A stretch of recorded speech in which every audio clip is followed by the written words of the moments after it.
basically the way that I like to break it down is we have like an event happen, which is the trauma provoking thing, right?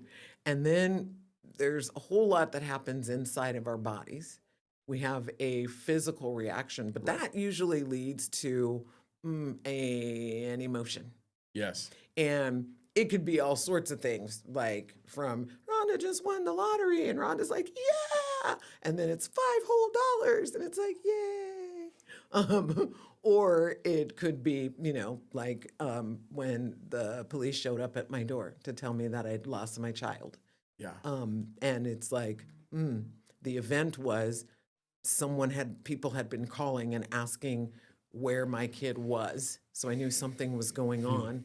And then my dog started barking, and I looked at my cameras, and there were 2 officers walking toward my front door, and I knew instantly. Yeah. And so in that instant that I knew, before I could even feel the emotions, they were there. And usually we have thoughts. And then when we usually have those thoughts lead to behaviors. And typically the behaviors have a consequence or a reward. And sometimes there's a mixture of the two. So when I talk about the trauma, especially when I'm talking with, my practice specializes in children with behavioral issues and their families, which is extremely important. So we Right. look at the whole system, which No, I got you.